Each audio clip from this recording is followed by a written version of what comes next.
Hello and welcome to Fight News Now. It's John Pollock alongside John Ramdeen. We're heading into the weekend where the UFC will be presenting UFC 204 from Manchester, England, inside of the Manchester Arena, which is something we haven't focused too much on this week, John, is the fact that while this is a card that is taking place in England, a lot of UK-based fighters on this card, this is very much tailored to the North American market. I can see a lot of European fans being furious at us this weekend because this card is going to end up starting in early Sunday morning. Yeah. This main event is going to happen around 5 a.m. Do you put a lot of stock into that as having any impact on the fighters, or do you feel that that's just, it's largely an intangible that's not going to have much of an impact? Yeah, Robin and I were actually talking about this earlier in the week. For some fighters, yes, it might have a huge impact because if you have money, if you're like Dan Henderson or Michael Bisping, you can take the time. You can move yourself there a couple of weeks beforehand, get yourself acclimatized, get yourself ready to be fighting at 5 o'clock in the morning,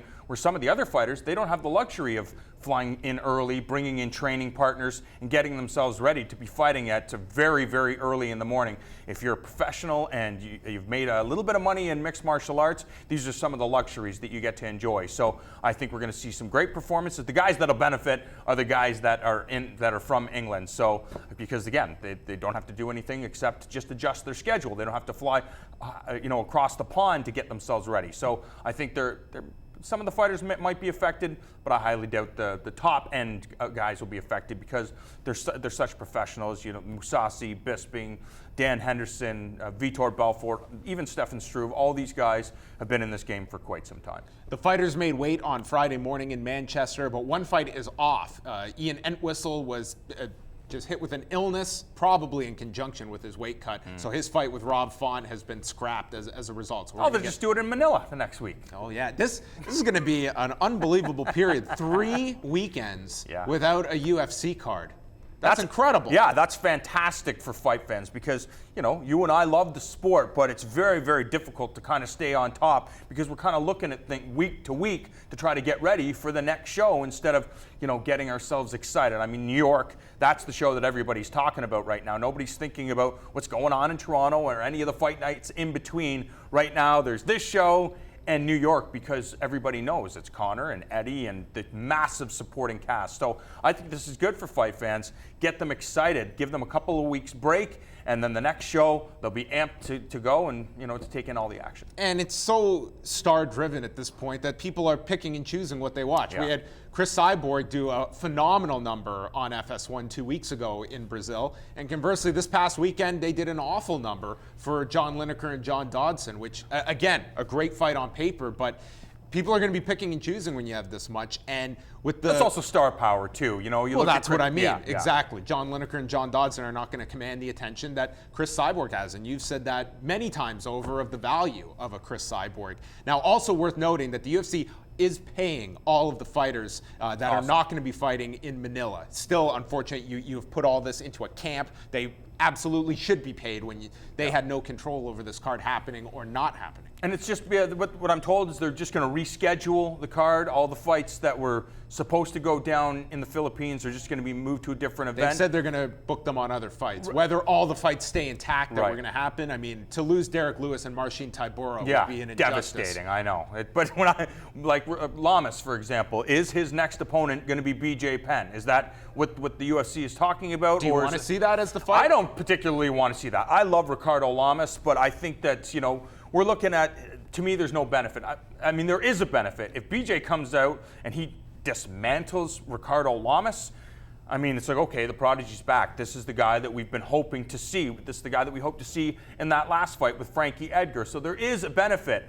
But Ricardo Lamas isn't the guy you want to make your return against. He's just too good everywhere. He doesn't have a name. He has a name to the hardcore fans. But I bet you very few casual fans know that this guy challenged Jose Aldo for the title. So there's not a whole lot of upside other than you're jumping into the deep end of the pool and you're taking on a guy that can defeat any fighter at 145 pounds on any given night. So it's a very, very difficult task for BJ Penn with very little upside, in my opinion. I really liked Robin's idea that BJ Penn, putting him as support on one of the December pay-per-views, whether it be Toronto or Las Vegas. I mean, it's a rib injury that hopefully if he just recovers from it, he could be able to come back. Maybe that is too soon, but if all is in alignment and he's healthy enough, to me, that's the perfect positioning of BJ Penn. Isn't going to be headlining a pay-per-view. Doesn't even have to be headlining a Fight Pass card. Just put him on the pay-per-view. Yeah, that's it. And as support. Yeah. Because there's curiosity to see where is he at in 100%. Again, if you put BJ Penn the first fight on a pay-per-view,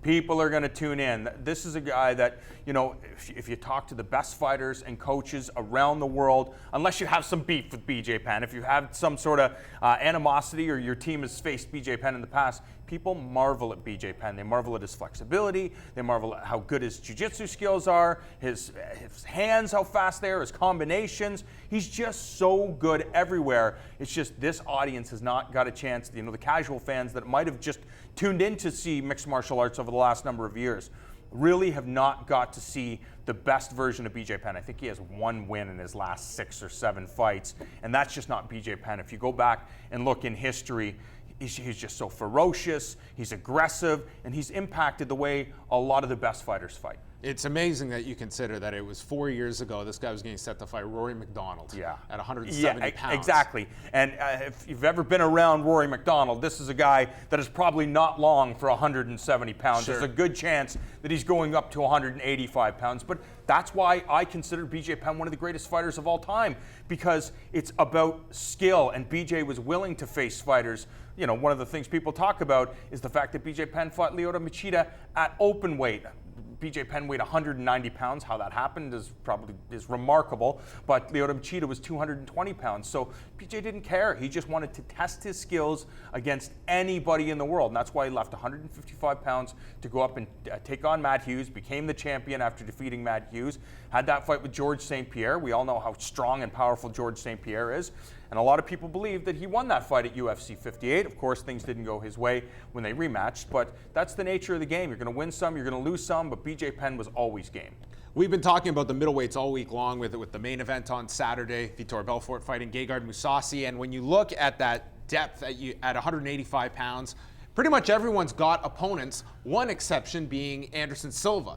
And he recently just did an interview in Brazil and came out, was pretty upset with the UFC and just not receiving a thank you for stepping up to fight Daniel Cormier. It seems there's much more beneath the surface here, but this is just the latest, John, in a lot of fighters, and in this case, a very high-profile one, being very public with their unhappiness with the UFC. Anderson Silva says it's the UFC's opinion about Brazilian fighters in particular.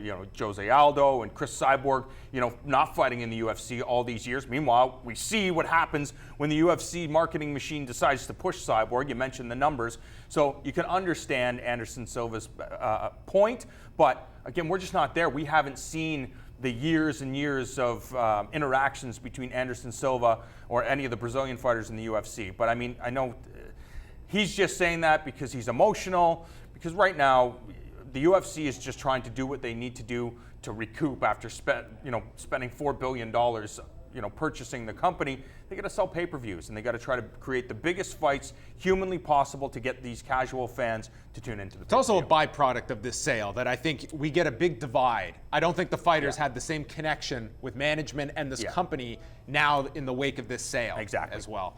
We are going to wrap things up, but you can catch us on Saturday night, 6 p.m. Eastern Time. It's a 1-hour preview show focusing on UFC 204 with Michael Bisping taking on Dan Henderson for the middleweight championship.